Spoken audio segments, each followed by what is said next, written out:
En la mañana de hoy y también en el segundo servicio, perdón, tendremos con nosotros un grupo de hermanos y específicamente a nuestro hermano Natán, que viene con sus hijos, también está su hermana y otro amigo que está compartiendo con nosotros, pero Natán junto con sus hijos vienen de Rumanía. Ellos han tenido la bendición de poder viajar hasta acá, pero él es americano y Dios lo llamó a hacer misiones a Rumanía.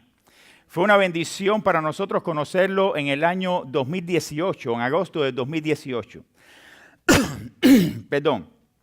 Fue la etapa de la transición del Pastor Bustamante, cuando salía el Pastor Bustamante y nosotros llegábamos. Ellos vinieron en uno de sus viajes misioneros, vinieron con un grupo de jóvenes, vamos a decir así, de muchachos, con los cuales ellos trabajan allá también en Rumanía. Y nuestra iglesia por muchos años ha estado apoyando esta misión en Rumanía. Para nosotros eso es un gran privilegio hoy, recibirle después de 7 años, tenerlo a él por acá. Él es médico y dejó su carrera de medicina para hacer misiones. Y nuestra iglesia ha estado apoyando su obra, es decir, la obra que él está realizando en este lugar ya por muchos años. Por eso damos gracias a Dios por lo que Dios está haciendo por medio de él y del equipo que está trabajando junto a él, su esposa y los demás muchachos, ya que ya son algunos mayores, y que continúan la obra que él ha comenzado en Rumanía y se está extendiendo por algunos otros lugares. Hoy tenemos el privilegio de escucharle. Yo voy a pedirle a Natán, por favor, que pase aquí al frente.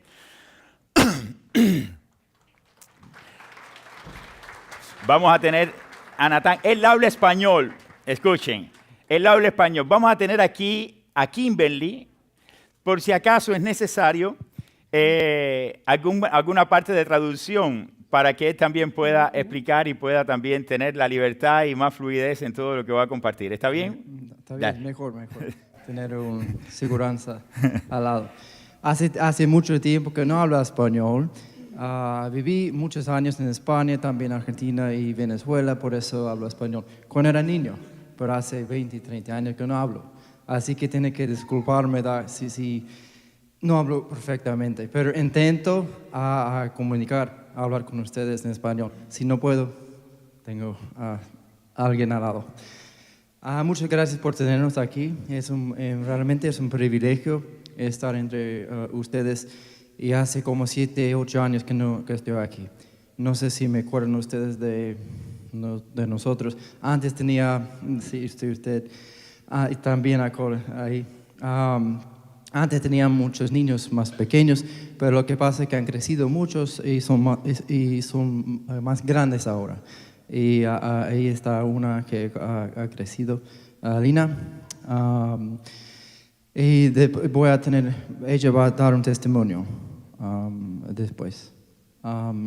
Pero creo que ustedes tenemos el vídeo. Es la hora de mostrar el vídeo. Ok. El vídeo está en inglés. No sé cómo lo van a hacer, pero creo que entienden. Es sobre el ministerio. Para que ustedes que no sepan, que no saben lo que hacemos. Tenemos mayor parte del ministerio está en Rumanía, pero también tenemos en Brasil y en India ahora. Así que that's fine, yeah, but that's fine. I think it'll be fine. Okay, bueno, empecemos con el video y después digo algo cortito y viene mi hija para dar testimonio. Whoa, yeah. Hello everyone. Just wanted to bring you an update about how things are going here in Romania and with Find Hope around the world. This is little Alex here. Say hi. There you go. So it's been a while since I've maybe talked to some of y'all back there in the United States at the churches. And I wanted to just give an update and let you know how we're doing. So we've been going at this for probably going on 10 years now. A lot of things have changed. There's been a lot of growth in Romania and a lot of changes around the world, including our what we're starting in India. We just launched a clinic actually in India. It just started as we speak a few weeks ago. It's in operation now. We've equipped it, it's growing, and maybe one day it'll be a full-fledged hospital up in Nagaland, India. In addition, we're doing work in Brazil. That work's ramped up, going really well. have a community center there, and with the eventual goal of starting a Christian school and for serving the kids in the slums. We're really excited about that. For any of you guys that want to know more about that, you can find out on Facebook, Ask Me. There's a lot of ways to find out about our stuff there. Now, I just want to say a little bit of what's going on in Romania. Here in Romania, we still continue to operate 3 children's homes. We do church planning, work in the villages, and we just keep on getting new kids, more kids all the time. The older ones move out and new ones move in. This is one of our new ones. We're really proud of him. He's a really cute little kid, doing a stellar job. We still have here in Romania, we have 3 children's homes. We operate 3 children's homes, around 40 kids total when it's at full max. We have staff. We have a volunteer program, sort of like an internship program, Teen Mania sort of thing, with young teenage college age kids. So one other thing where we have in the works right now is starting a Bible school, a Christian Bible school here in Romania. And maybe we'll offer other places in the world, but right now we're going to focus on starting here. We'll be telling you a lot more about that in the future. We're just God's just given us the vision. We're starting to make a roadmap for that. It's still a long way out, but we're hoping one day it'll be a reality. Lastly, just wanted to thank everyone for being a part of making Find Hope for what it is. Like I say, we've been doing this for 8 to 10 years now, and God has done amazing things. We've grown from something small in Romania to all the way around the world. And it's all because of God and you guys and the partnerships with the churches and all you guys back there. We couldn't do it without you. So thank you so much for being part of it and making Find Hope what it is. We look forward to what God's going to do, and it's been an amazing journey to see how God has, what He's done with Finding Hope. So thanks. God bless. Bye-bye. Okay. ¿Tenemos tiempo para el testimonio? Okay. Se puede hacer. You can do it. Antes, cuando ella estaba aquí, era más niña, pero ha crecido. Y ahora quiero que veas qué hizo Dios en su vida a través de ustedes y de todas las iglesias del ministerio.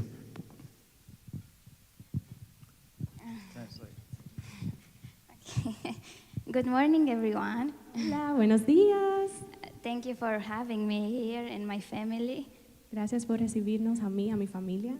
And I just want to share a little bit about how Finding Hope changed my life. Y quiero compartirles cómo encontrar la esperanza del Señor cambió mi vida. My biological family, they abandoned me at a very early age when I was 4. Mi familia biológica me abandonó a los 4 años. My mother meant everything to me. She was the love of my mom, the love of my life, but she chose to abandon me for somebody else. Mi mamá era el amor de mi vida hasta los 4 años, pero ella decidió abandonarme por otra persona. Because my father was addicted too, so she got tired and she left us. Entonces mi papá también era adicto, y entonces ella se cansó y se fue. So the only one who was taking care of me was my grandma. La única que me cuidaba era mi abuela. And she was my everything to me that time. She was my mom, she was my dad, she was my whole family. Y ella era todo lo que tenía. O sea, ella era mi mamá, mi papá, ella era todo para mí. But because she got so sick, the child protection have to took me away from her.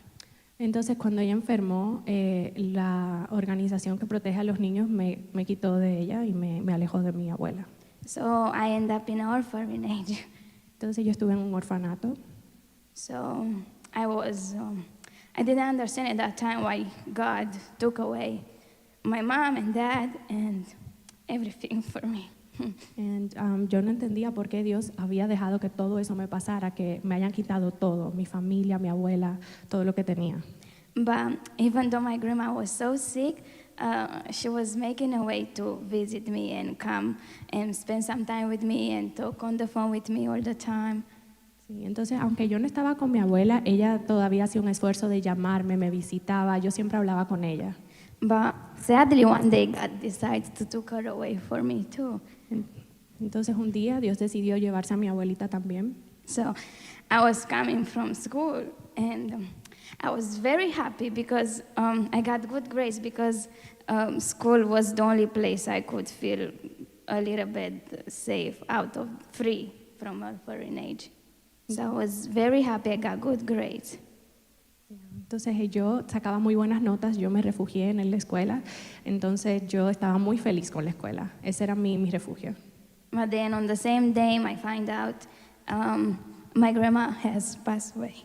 Entonces había un día muy feliz para mí, yo estaba en la escuela, estaba muy feliz, llego y me dicen la noticia de que mi abuela ha fallecido. But the good news was I could go and see her for the last time, so I went to her funeral. I was only 9. Yo fui al funeral de mi abuela a los 9 años y bueno, esa fue la última vez que yo la pude ver. So since she passed away, I have nobody. I was alone because in orphanage, those people who come there, they don't love on you, they don't care for you. So as a child, I just want somebody to love on me. I just want a mom and a dad. I just wanted a family. Entonces yo a esa edad, obviamente, yo quería sentirme amada, pero en el orfanato donde yo estaba yo no me sentía amada, solo yo era otra persona más. Entonces yo no tenía amor en mi vida. And even at school, no matter how hard I tried to study, I was one of the best. The kids still treat me bad and bullying on me and beat me up just because I have no mom and dad. It wasn't my fault, but they still did it. Entonces yo en la escuela, aunque sacaba buenas notas, no pasaba tan buen tiempo. Los niños me hacían bullying, me molestaban porque yo era la única que no tenía papás. But after a long time, Anka and Nathan, my mom and dad, they came in an orphanage and they promised me they would took me away from there, but I didn't believe them. Entonces cuando llegaron al orfanato, esta pareja, mi papá y mi mamá, ellos me dijeron que me iban a sacar del orfanato, pero yo no les creía. Because there was a lot of people who told me, I would take you away, I would save you, and I'll be your family, but they never came back. Entonces hay gente que venía al orfanato y me decía, ven que yo te voy a llevar conmigo, yo te voy a adoptar, y nunca regresaban. Entonces yo no le creía a ellos cuando me dijeron. But there was something special about Anka and Nathan. It was that they have Jesus in their life and they keep their promises. Entonces hay algo especial sobre el misionero Nathan aquí y su esposa, y es que ellos tenían a Jesús, ¿verdad? Entonces ellos guardan sus promesas y guardan sus palabras. So after so long, at the age of 60, I finally get to have a mom and a dad and have somebody to love for me and care for me. Y entonces a la edad de 16, Yeah. a la edad de 16 me adoptaron y yo pude tener una familia, un papá y una mamá. And they give me a forever home, and I believe they will never abandon me. Entonces ellos me dieron un hogar, o sea, ya yo sabía que ellos no me iban a abandonar. But the best gift Finding Hope gave me, it was letting me know about this man. Because I grew up as an Orthodox, so in Orthodox church you have to be very well behaved. Entonces yo crecí en una iglesia ortodoxa, entonces yo estaba muy en shock cuando yo vi eso, porque en esas iglesias ortodoxas tú tienes que estar muy bien portado, muy bien, muy serio y bueno. But guess what? Today I am one of those crazy people, crazy for the Lord. Y yo soy una de esas personas que llamarían locas, ¿verdad? Por Jesús, ¿verdad? Porque me encanta adorar al Señor. So I just want to thank you guys for churches like you for shining Jesus' light, because you never know when your light can save somebody's life, like it saved mine. It gave me hope, and I just want to become like you guys. Entonces, gracias, le doy las gracias a la iglesia por su forma de ser, por tener al Señor, por amarlo, por adorarle tan libremente y por darnos este espacio para adorar al Señor. Yeah, so today I work with Finding Hope as a teacher and as a social worker, and I'm so happy to give back what I was given to work with a bunch of kids. Thank you guys and God bless. Sí, entonces que Dios los bendiga. Ha sido una bendición. Ha sido una bendición trabajar con niños y como trabajadora social, y entonces ahora yo tengo esa oportunidad de ayudar a otros, y entonces le doy las gracias de nuevo a ustedes.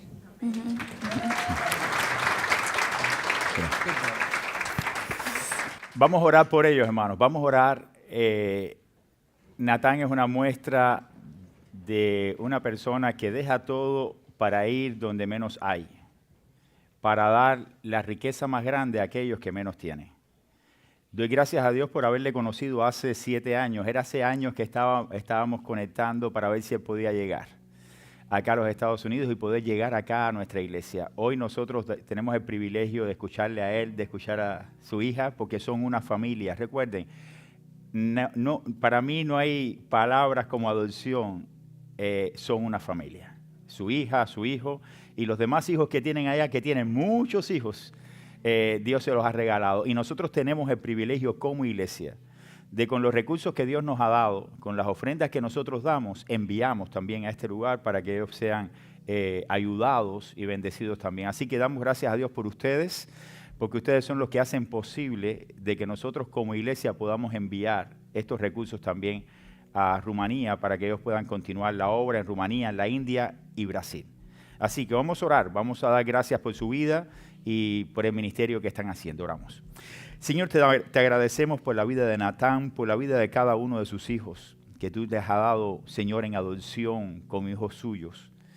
Pero por el privilegio más grande que él ha tenido de llevar esos hijos de él, que tú le has dado, para la presencia tuya, Señor, para que también te conozcan a ti. Ese es el trabajo más hermoso, Señor. Saber que una persona puede venir al conocimiento tuyo por medio de la proclamación del Evangelio y especialmente, Señor, lo que está haciendo Natán, proclamando tu palabra en este país lejano de Europa. Pedimos tu bendición para él, para su esposa, para cada uno de los lugares o casas, Señor, donde tienen a tantos allí, Señor, que sirven junto a él y a tantos muchachos, Señor, que ellos están invirtiendo vida en ellos. Señor, provéele de todos los recursos necesarios para que ellos puedan continuar la obra. En tus manos los estamos poniendo, Señor. Una vez más, gracias por su vida, su ministerio y su familia. En el nombre de Jesús te agradecemos humildemente. Amén y amén. Gracias, Natán. Hemos venido estudiando la epístola de Santiago. La semana pasada pudimos ver los versículos del 1 al 7 del pasaje de Santiago. Hoy vamos a estar viendo del 8 al 13. No sé si, perfecto. Los versículos del 8 al 13 de Santiago, donde vamos a estar profundizando un poquito más acerca de lo que Santiago estaba tratando de transmitirle a sus hermanos creyentes, basado en situaciones que estaban surgiendo en el tiempo de la iglesia cuando Santiago estaba allá. La Biblia nos enseña en los versículos del 1 al 7 que vimos la semana pasada que nosotros no debemos hacer acepción de personas. Nosotros no podemos hacer una distinción o mirar a una persona por sobre otra, ya sea por su estatus social, por su apariencia física, por lo que nos puede dar o por lo que nos puede ofrecer. Al contrario, la Biblia, aquí en los pasajes de versículos del 1 al 7 del capítulo 2, está haciendo un énfasis para que nosotros nos demos cuenta de que delante de Dios eso es incorrecto. Hacer acepción de personas va en contra de la propia naturaleza divina de lo que Dios ha hecho por nosotros, porque Dios no te hizo acepto a ti y desechó a otro. Es decir, hemos sido aceptados, adoptados como hijos de Dios por medio de nuestro Señor Jesucristo, pero Dios no nos rechazó, sino que Dios se acercó a nosotros en Cristo. No hace acepción de personas, no recibe a unos y a otros no, por las condiciones físicas, por las condiciones sociales, por lo que usted puede ofrecerle a Dios. No el que más da es el que más cerca está de Dios. Es lo que también la Biblia nos enseña. Sino aquel que tiene un corazón dispuesto para ofrecer a Dios su propia vida en respuesta a lo que Dios puede hacer, como transformar todas las cosas que en Él hay. Cuando vemos el pasaje bíblico, a partir del versículo 8, Santiago no se desconecta de un pasaje con el otro. Él habla acerca de no hacer acepción de personas. Pero además de esto, sabemos que hacer acepción de personas nos aleja en vez de acercarnos, porque ninguna persona que hace acepción de personas siendo creyente puede decir que está llevando adelante los valores del reino o está haciendo una práctica correcta de lo que a Dios le agrada. Al contrario, la Escritura habla acerca del Señor y que el Señor nos enseña a tratar a todos sin hacer ninguna diferencia. Ahora, si usted va a partir del versículo 8 en adelante, ya no está hablando acerca de hacer acepción de personas, entre comillas, porque comienza a hablar la temática de la ley. Pero cuando usted comienza a leer el pasaje, se da cuenta que toca el tema de la ley, pero vinculándolo también con los versículos anteriores que habla acerca de no hacer acepción de personas. Y es ahí donde yo quiero hoy detenerme, porque del 8 en adelante continúa aquí Santiago tocando la misma temática, pero ahora dándole a entender a sus hermanos creyentes cuán importante es delante de Dios tener una práctica genuina, una práctica real de su cristianismo, es decir, de su fe en el Señor. Por eso le hemos puesto por título al mensaje de hoy, obedientes a la ley de Dios. Todos estamos conscientes que la ley nos salva. No vamos a ser salvos por guardar los mandamientos de Dios, ¿ok? Y esto es importante que usted lo sepa. Hay muchas personas que piensan que por guardar los 10 mandamientos van a ir al cielo. Imposible, dice la Biblia. Nadie en el mundo puede guardar toda la ley y no fallar al menos en uno. Si al menos fallas en uno, te haces transgresor de toda la ley. Y hoy vamos a estar viendo esto. Por tanto, la salvación no depende de las obras que nosotros hacemos, sino de la obra que ha hecho Dios por medio de Jesucristo a favor de nosotros en la cruz del Calvario. Y eso es lo que crea una diferencia clara. Pero aún así, después que usted conoce al Señor y Salvador de su vida, usted va entonces a obedecer los mandamientos de Dios. Usted va entonces a vivir en integridad. Va a hacer las cosas que Dios manda en su palabra, porque eso es beneficioso para su vida y crecimiento espiritual. Santiago estaba consciente de estas cosas, pero él hace un llamado claro a sus hermanos para que ellos pudieran estar en la misma página y no fallaran en lo que Dios estaba transmitiendo. Entonces, la Biblia nos enseña a partir del versículo 8 en adelante que debemos ser obedientes a la ley que Dios establece para que nosotros andemos correctamente, es decir, a la ley de Dios. Cuando vamos al pasaje, lo primero que debemos hacer es responder a la siguiente pregunta. Según el pasaje, la pregunta es la siguiente: ¿qué significa la expresión ley real? Si usted va al pasaje, usted va a encontrar esta primera expresión. Vamos al versículo 8 que dice así la Escritura. Y quiero que usted siga con la vista. Si en verdad cumplís la ley real, conforme a la Escritura, amarás a tu prójimo como a ti mismo, bien hacéis. Pero si hacéis acepción de personas, cometéis pecado y quedáis convictos por la ley como transgresores. Porque cualquiera que guarda toda la ley, pero ofende en un punto, se hace culpable de todos. Porque el que ha dicho, no cometerás adulterio, también ha dicho, no matarás. Ahora bien, si no cometes adulterio, pero matas, ya te haces transgresor de la ley. Así hablad y así haced, como los que habéis de ser juzgados por la ley de la libertad. Porque juicio sin misericordia se hará con aquel que no hiciere misericordia, y la misericordia triunfa sobre el juicio. Pero Santiago comienza el versículo 8 diciendo, claramente la Escritura dice, si en verdad cumplís la ley real. Y la pregunta que usted le tiene que hacer el texto es claro, ¿qué significa la ley real? ¿Cuál es la ley real según lo que Santiago está expresando aquí? Usted tiene que remontarse a los escritos del Nuevo Testamento y a las palabras de Jesús, allí en Mateo capítulo 22, versículos de 34 al 40, cuando uno de los fariseos, intérpretes de la ley, viene a Jesús para tentarle, para ver cómo Jesús iba a caer. Y entonces le hizo la siguiente pregunta a Jesús: ¿cuál es el gran mandamiento en la ley? Recuerden que la Biblia, cuando usted va al Antiguo Testamento, se encuentra con Éxodo 20 y se encuentra una lista de los 10 mandamientos. Los primeros 5 mandamientos tenían que ver directamente con la relación del hombre con Dios. No tendrás dioses ajenos delante de mí, no te adorarás, no te inclinarás a ellos, no te harás imagen. Imagen, ¿saben lo que es? Esos santos que andan por ahí, esa imagen de la caridad. No te harás imagen de nada de lo que está en el cielo, aquí en la tierra. No te inclinarás, no lo adorarás, guardarás el día de reposo. Todo esto tiene que ver con la relación del hombre con Dios. Pero luego de estos primeros 5 mandamientos comienzan otra serie de mandamientos que el Señor le dice: no matarás, no codiciarás nada de tu hermano, no cometerás adulterio. Y ahí hay 5 mandamientos más que tienen que ver con leyes morales, que el hombre tiene que guardar como obediente, con obediencia al Señor quien la ha dado para que ande en integridad. Entonces, usted se va a encontrar que aquel fariseo viene y le pregunta al Señor, ¿cuál es el gran mandamiento en la ley?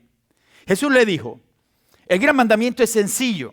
Amarás al Señor tu Dios con todo tu corazón y con toda tu alma y con toda tu mente. El Señor va a ser lo más importante en tu vida. Tú vas a amar al Señor por sobre todas las cosas. Pero el Señor no se quedó ahí. El Señor continuó y le dice, y el segundo es semejante.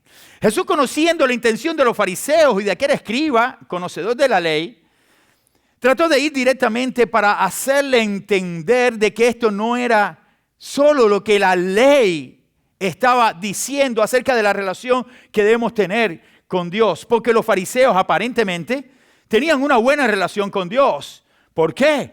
Porque oraban, daban sus ofrendas, guardaban el día de reposo, no tenían dioses ajenos delante de Dios, es decir, adoraban al único Dios. Todo esto hacían los fariseos y el Señor, para llevarlo a un momento más crucial y tocar la sensibilidad de aquel fariseo que le hacía la pregunta, le dice, y el segundo es semejante, amarás a tu prójimo como a ti mismo. Y esta era la parte más difícil de los fariseos. Ellos podían guardar toda la primera parte que tenía que ver con su relación con Dios. No tenían dioses, no tenían esto, no tenían lo otro, pero no matarás, no codiciarás nada de tu hermano, no cometerás adulterio. Toda esta parte de los mandamientos para ellos era mucho más difícil llevarlo. Entonces Santiago, cuando hace énfasis aquí en el pasaje bíblico, de Santiago, de esta epístola, hace énfasis en la segunda parte, en el segundo mandamiento que el Señor establece. No en el primer mandamiento. No era necesario decirle que no tuvieran dioses ajenos delante de Dios, porque ellos hacían todo esto. Y eran creyentes, estos eran creyentes. Pero Santiago le dice, amarás a tu prójimo como a ti mismo. Fíjense cómo dice el pasaje. Si en verdad cumplir la ley real conforme a la Escritura, amarás a tu prójimo como a ti mismo. Y aquí Santiago estaba llamando la atención para que se dieran cuenta de que esto es bueno hacerlo, porque este es el gran mandamiento. Pero el segundo, es necesario que también nosotros lo practiquemos. Ya que cuando amas a tu prójimo, la Biblia habla exactamente que no vas a codiciar la casa de tu prójimo.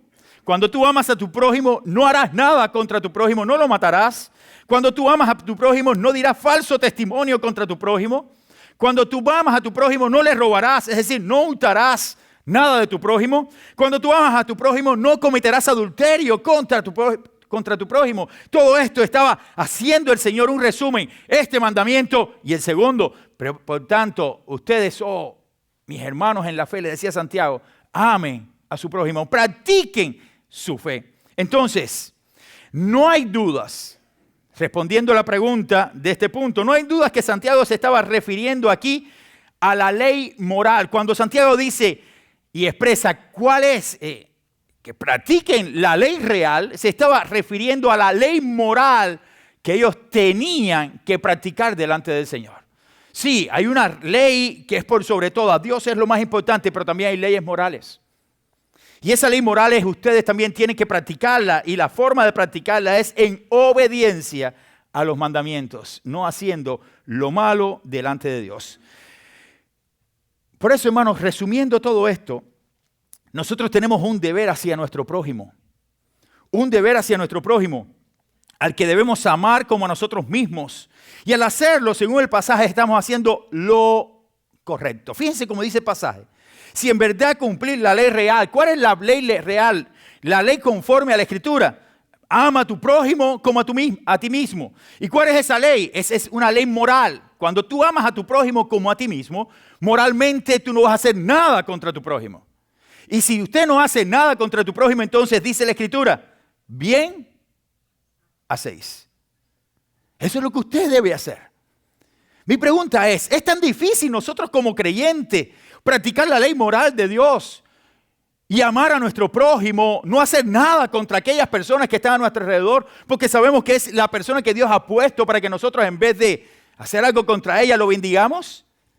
Dios está pidiendo una iglesia que sea capaz de dar a aquellas personas que lo necesitan. Pero dar no solamente desde una perspectiva monetaria, sino dar tu vida, ofrecer, cuidar, mostrar amor y misericordia para el desvalido, para la persona que está pasando por momentos difíciles. Entonces, la expresión ley real nos está diciendo claramente aquí, Santiago, que se vincula con la ley moral que nosotros como creyentes debemos practicar. Pero vamos al pasaje. En segundo lugar, el pasaje nos enseña algo. Según el pasaje, hacer acepción de personas es pecado. Fíjense cómo aquí comienza a vincular Santiago el versículo 8 y el 9 ya con lo que había acabado de hablar acerca de no hacer acepción de personas. Primero, Santiago le dice, ¿quién es tu prójimo? Tu prójimo es todo aquel que está a tu lado. ¿Y qué es lo que usted tiene que hacer con su prójimo? Mostrar misericordia, amar a su prójimo. Entonces, cuando la semana pasada pudimos ver que aquel que practica una fe genuina es imparcial, recuerden que hablamos de eso, una fe genuina te lleva a la imparcialidad. Y es una persona que practica la fe genuina tampoco hace acepción de personas. Ahora Santiago nos dice que aquel que lo hace, el que hace acepción de personas, ¿qué está haciendo? Está pecando. Eso es para que usted tome conciencia. Que todo el que hace distinción entre una persona y otra trata a otro porque tiene un anillo grande en el dedo de oro o porque puede ofrecerle. Está pecando.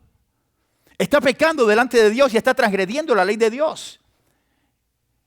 Y esta persona necesita también ser justificada y perdonada, como cualquiera otra persona que ha cometido cualquier otro pecado. Vamos a llegar a esa conclusión basada en el pasaje. Quiero imaginarme ahora lo que Santiago estaba tratando de transmitirle a sus hermanos. Vamos al pasaje. Dice, versículo 9. Pero si hacéis acepción de personas, cometéis pecado y quedáis convictos por la ley como transgresores. Fíjense, Santiago primeramente habla del amor y le dice, tú debes amar a tu prójimo como a ti mismo. ¿Pero a quién se lo estaba diciendo? A sus hermanos en la fe. Y dentro de esos hermanos en la fe estaban aquellos que hacían acepción de personas. Aquellos que cuando venía una persona con un anillo grande al dedo, dice el pasaje bíblico, lo recibían y lo abrazaban y decían, aquí está tu silla, venga y siéntese, porque usted es una persona muy importante, porque usted es lo más preciado en este lugar. ¿Por qué razón? Porque tenía un buen saco, porque tenía un buen vestido, porque estaba con dinero en su bolsillo. Por eso tratamos a las personas de una manera diferente. Santiago le estaba diciendo exactamente, ese es tu prójimo. Pero el pobre que no lo tratas igual, también es tu prójimo. ¿Por qué haces acepción entre uno y el otro? ¿Por qué haces diferencia entre uno y el otro? Las diferencias son de parte de los hombres, pero Dios no hace acepción de personas. Es pecado contra Dios. Quiero imaginarme ahora que Santiago le escribe estas palabras a sus hermanos y al analizar el texto bíblico en todo su contexto, parece que aquellos a quienes Santiago les escribía, tenían preferencias con ciertas personas y no pensaban que lo que estaban haciendo era algo incorrecto. No pensaban que lo que estaban haciendo era malo o era una actitud negativa con respecto a la forma en que la iglesia tenía que practicar su fe. Pensaban que hacer alguna preferencia con alguien no era tan malo como matar, como cometer adulterio, como fornicar. Pensaban que hacer acepción de personas era algo tan trivial que no era tan importante. Y Santiago lo que trata de hacer el llamado a sus hermanos en la fe es que tanto una cosa como otra es pecado delante de Dios. Y tendremos que rendir cuenta delante de Dios por las cosas que hacemos. Por tanto, el pobre como el rico, usted tiene que saber muy claramente que son tu prójimo, por lo que debes amarlos a ambos como a ti mismo, tanto al pobre como al rico. Si usted hace acepción de personas y rechaza al rico porque usted no quiere al rico, usted también está haciendo acepción de personas. Usted está rechazando a una persona por su estatus social o porque tiene lo que usted no tiene. Entonces usted está cayendo en el mismo pecado de aquel que hace acepción de personas, que mira al rico y recibe al rico y lo pone en los mejores lugares. Entonces usted está creando una diferencia entre rico, que usted está mostrando amor hacia rico, y al pobre desechando al pobre. Pero si usted entonces abraza al pobre y al rico usted no le muestra amor y misericordia, usted hace lo mismo que aquel que hace lo contrario. Yo quiero que ustedes vayan al pasaje y se den cuenta que cuando Santiago está hablando de que el prójimo, que amarás a tu prójimo como a ti mismo, y usted va a la Escritura y comienza a hablar buscar acerca de quién es mi prójimo, usted se dará cuenta que tu prójimo es todo aquel que está a tu lado. Todo aquel que tiene usted la posibilidad de hacer algo y no lo hace, o lo hace a favor de una persona. Todas las personas que están a nuestro alrededor son parte del prójimo que Dios nos ha puesto a nuestro cuidado y también para bendecirlo. Por tanto, mi querido hermano, si haces ascensión entre alguno de ellos, estás cometiendo pecado ante Dios. Te haces culpable, transgresor, es decir, violador e infractor de la ley de Dios. Cuando usted hace ascensión de personas, te haces un violador, un transgresor de la ley de Dios, porque Dios establece de que usted tiene que amar a su prójimo como a usted mismo. No importa la condición social, no importa el lugar de preeminencia que tenga, usted va a mostrar misericordia y amor a ese prójimo. Y Santiago estaba poniendo la vara alta, porque cuando usted va entonces también a los evangelios, usted se va a encontrar con Jesús que dice que usted debe amar ¿a quién? A su enemigo. A su enemigo. Y cuando usted va al pasaje de las Escrituras, usted está leyendo aquí lo que Santiago dice en los versículos anteriores, y Santiago está diciendo, ¿acaso estos ricos no son los que vienen y nos meten en las prisiones, los que nos persiguen, los que nos matan, los que hacen esto y lo otro? Y entonces a ellos vas a tener favor y vas a tener entonces ascensión con ellos, y a los pobres los vas a desechar. Entonces cuando usted lee el pasaje, usted dice, bueno, sí, pero si son tus enemigos, la misma Biblia te enseña que usted tiene que amar ¿a quién? A tus enemigos. Entonces, hacer distinción o ascensión con alguna persona, ya sea que tenga o no tenga, es pecado contra Dios. ¿Me explico?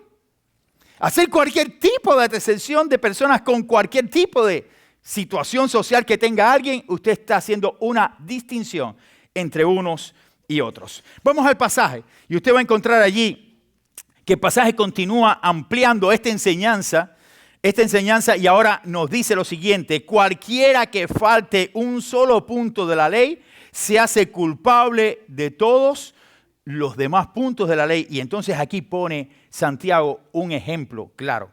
Dice la Biblia, versículo 10, porque cualquiera que guardare toda la ley, pero ofendiere en un punto, se hace culpable de todos los puntos.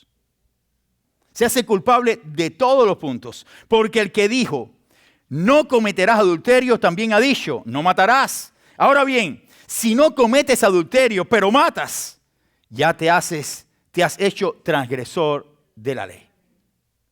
Entonces vamos a pensar con los pecados más malos y los pecados menos malos. Porque nos justificamos siempre detrás del paraván de que yo no soy tan pecador como ese otro. Yo lo único que digo son mentiritas piadosas. Pero este es un fornicario, un adúltero. Este sí es malo. Este es un asesino. Yo no soy. Desde la perspectiva social, en el mundo en que vivimos, sí, hay diferencia. ¿Ok? Pero de la perspectiva divina, todo pecado te inhabilita delante de Dios.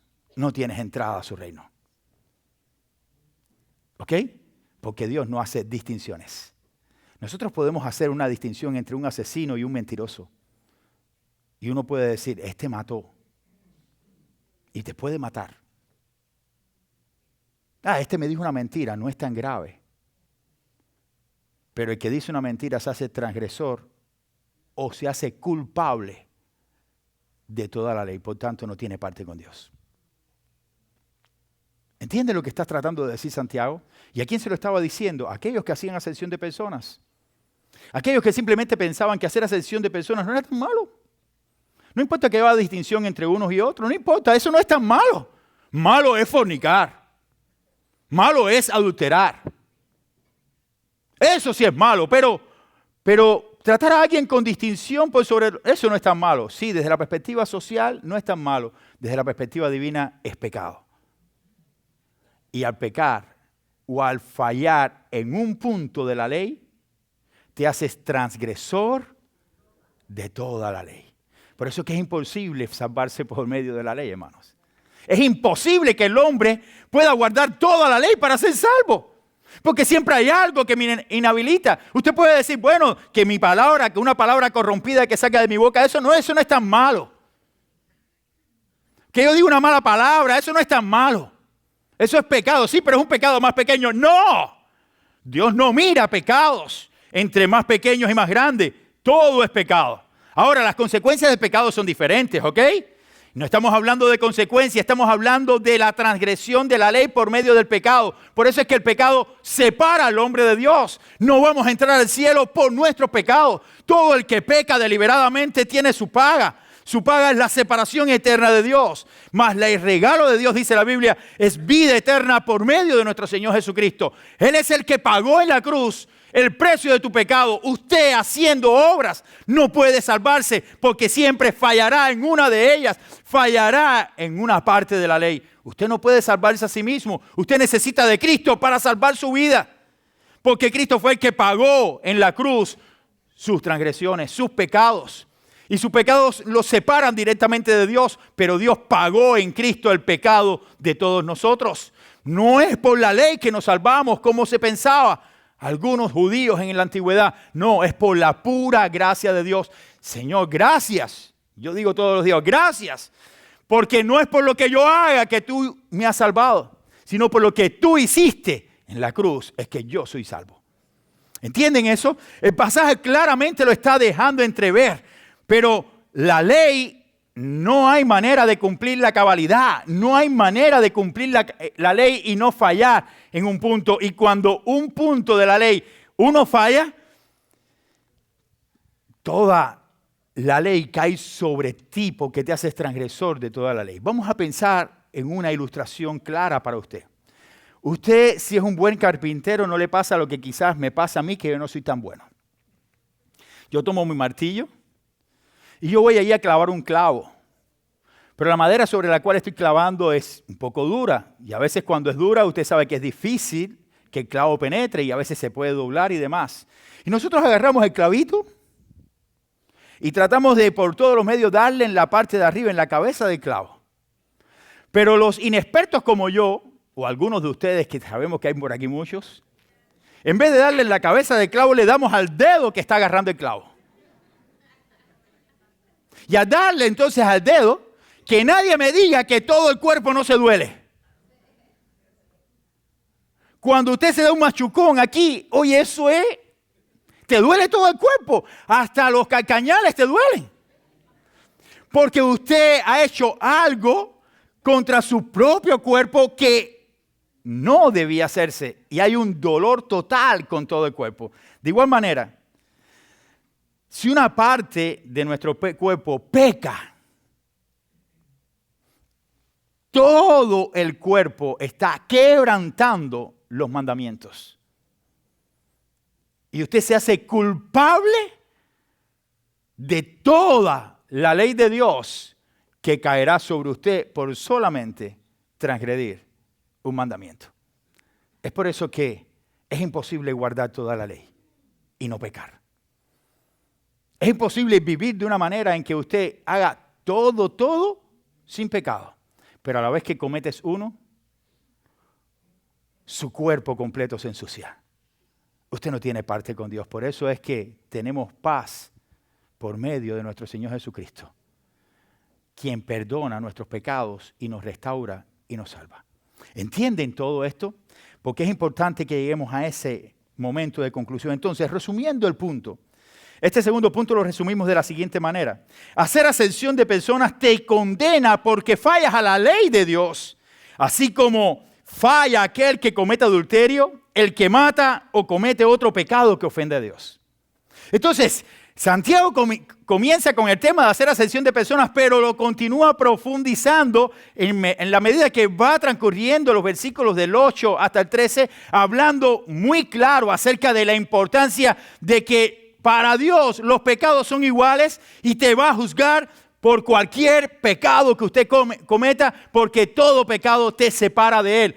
Por tanto, no hay pecados más pequeños o más grandes para Dios. Desde la perspectiva social, vuelvo a decir, sí, porque hay una transgresión de una ley y hay pecados que traen como consecuencias cosas terribles, pero de la perspectiva divina, Dios te va a juzgar por el pecado que has cometido. En tercer lugar, según el pasaje, debemos vivir correctamente ya que seremos juzgados por nuestras acciones. Y esto es importante. Debemos vivir correctamente ya que seremos juzgados. Seremos juzgados por nuestras acciones. Lo que usted haga traerá juicio sobre usted. Es decir, mis acciones van a hablar de quién soy yo, en quién creo y a quién obedezco. De aquí es importante que vayamos entonces a los últimos versículos 12 y 13 del pasaje que dice, así hablad y así haced, como los que habéis de ser juzgados por la ley de la libertad, porque juicio sin misericordia se hará con aquel que no hiciere misericordia, y la misericordia triunfa sobre el juicio. Entonces, el versículo 12 comienza diciendo, así hablad y así haced. ¿Y qué significa esta expresión? Así hablad y así haced. Lo que ahí está hablando Santiago para nosotros, en otras palabras, es lo siguiente. De la forma que hablas, así actúas. De la forma que hablas, así actúas. Nada escapa de Dios. Así hablad y haced, sabiendo que Dios conoce todo lo que tú dices y todo lo que tú haces. Entonces, sabiendo esto, usted tiene que saber, en segundo lugar, basado en este punto, sabiendo que Dios te va a juzgar por lo que tú hablas y por lo que tú haces. Y te va a juzgar como hijo. Te va a juzgar como hijo, pero también será juzgado. Porque dice la Escritura lo siguiente, dice, así hablar y así hacer, como los que habéis de ser juzgados por la ley de la libertad. La ley de la libertad es lo que nosotros recibimos en Cristo. Hemos sido libres en Cristo. ¿Y cuál es esa ley? La ley de la gracia. Vamos a ser tratados con gracia de parte de Dios. Pero eso no quiere decir que no vamos a ser juzgados por Dios. Vamos a ser juzgados por Dios en el momento del juicio y Dios traerá toda obra oculta y la hará visible. Entonces, sabiendo que vamos a ser juzgados por la ley de la libertad, debemos nosotros hablar de una manera es decir, hacer las cosas de una manera que sea exactamente lo que hablamos. Todo lo que hablemos sea respaldado por hechos, o todos nuestros hechos sean respaldados por nuestras palabras. ¿Por qué? Porque todas las palabras que el hombre dice y todas las obras que hace serán juzgadas por la ley de Dios. El juicio vendrá y es inevitable. Dios juzgará a los hombres y nos juzgará por aquellas cosas que hagamos. Piensen entonces en lo anterior del pasaje.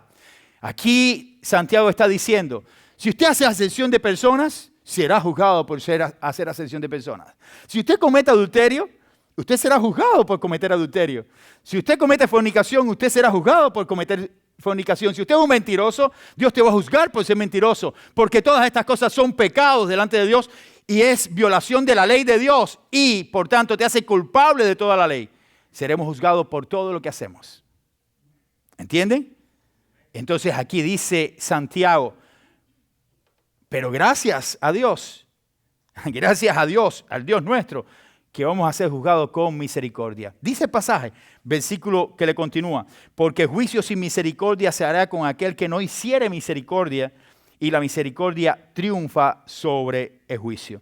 Es decir, sabiendo que vamos a ser juzgados por la ley de la libertad, es decir, de la gracia del Señor, y que Dios nos va a juzgar por todas las cosas que hemos hecho delante de Él, hemos hablado, hemos pensado, todo esto traerá juicio a nuestras vidas.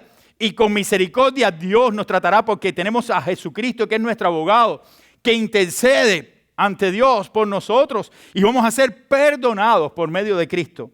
Tenemos que saber también que tendrá juicio sin misericordia aquel que no ha mostrado misericordia.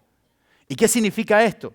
Nadie es capaz de cumplir la ley perfectamente, por tanto, Dios será misericordioso con usted cuando usted muestre misericordia con otros. ¿Qué significa esto? Como a veces pensamos que nuestros pecados no son tan pero tan malos, sí tenemos una vara alta para medir a aquel que para nosotros está pecando más que nosotros. Yo no soy tan chismoso. Oye, pero fulana y fulano, oye, si esos son los más chismosos del mundo, Dios los va a juzgar, los va a condenar, tú verás lo que... Entonces usted se llena la boca para hablar de ellos, pero usted, como dice, está mirando la paja del ojo de su hermano, pero usted no está mirando el tronco de palo que tiene en el suyo. ¿Se da cuenta que juicio sin misericordia? Si usted tiene juicio sin misericordia para aquel que está pecando, usted sabe, ya por la Escritura, que usted también comete pecado. Tampoco tendrá Dios misericordia contigo en el día de juicio. Por eso es que la Biblia te dice en el Nuevo Testamento y en los Evangelios, con la medida con que medís, serás medida. Pero quiero decirle que la medida no la establece el hombre, la establece Dios. Dios es el que establece la medida con que usted será medido. Porque usted piensa, no, si yo no estoy haciendo tanto juicio con la medida con que yo mida, entonces la otra persona me... No, con la medida que medís, el Señor también te medirá. Por eso es que la Escritura dice, porque juicio sin misericordia se hará con aquel que no hiciere misericordia. Y termina el pasaje diciendo, y la misericordia triunfa sobre el juicio. Entonces, mis queridos hermanos, cuando usted va a todo este pasaje, usted puede llegar a la siguiente conclusión. Y con esto estoy terminando ya para poder pasar al café y después a las clases. Es muy importante, y aquí está, es muy importante que seamos obedientes a los mandamientos de Dios. Si decimos que amamos a Dios con todo nuestro corazón, con toda nuestra alma y con toda nuestra mente, entonces debemos amar también a nuestro prójimo como a nosotros mismos. Y haciendo un paréntesis aquí, en la epístola de Juan, Juan dice, ¿acaso una persona puede amar a Dios a quien no ha visto? ¿Acaso usted dice, yo amo a Dios, yo creo en Dios, yo tengo a Dios como... y aborrece a su hermano a quien no ha visto, a quien ha visto? La Biblia te dice que muestra tu amor para con tu hermano, para que así la evidencia de ese amor se demuestre de que usted verdaderamente ama a Dios. Pero si usted dice que ama a Dios, pero no ama a su hermano, ¿a qué Dios ama? Porque Dios es amor. Y esa es la clave, hermanos. La clave está en que Dios es amor. Él nos amó primero. Él dio su vida por nosotros. Entonces, volvemos acá. Debemos amar a Dios con todo nuestro corazón, con toda nuestra alma y con toda nuestra mente. Entonces, debemos amar también a nuestro prójimo como a nosotros mismos. Porque el amor de Dios se demuestra por medio de hechos. Y ese es el llamado que Dios nos hace en su palabra. Recordemos que hacer acepción de personas es pecado. Es pecado. Yo espero que ninguno de ustedes lo haga más. Y que de alguna forma, si voy a hacerlo, reflexione. Porque podemos cometer pecados. Sí, podemos hacerlo y volver a cometer pecados. Hacer acepción de personas es pecado. Y un día seremos juzgados por nuestras acciones. Usted y yo seremos juzgados por lo que hayamos hecho delante del Señor. Pero recuerda, ninguna de tus acciones, ninguna, te va a dar el cielo. No somos salvos por buenas obras. No somos salvos por las buenas acciones que hacemos. Somos salvos por lo que hizo Cristo en la cruz. Pero fuimos salvos para hacer buenas acciones. ¿Entienden eso? Cristo no te salvó para que siguieras viviendo de la forma que vivías. Cristo te salvó para que vivas, para glorificarlo y honrarlo a Él por siempre. Que Dios les bendiga, hermanos. Nos ponemos en pie para orar y así terminamos. Vamos a orar. Señor y Padre, gracias por Jesucristo y gracias por la oportunidad de compartir tu palabra en esta mañana. Bendice a tu iglesia, Señor. Bendice todo lo que hemos hecho, Señor. Bendice a cada uno de los hermanos que está acá, Señor. Y que también tu obra pueda continuar adelante. En tu nombre oramos y tu iglesia dice amén y amén. Que Dios les bendiga, hermanos. Amén.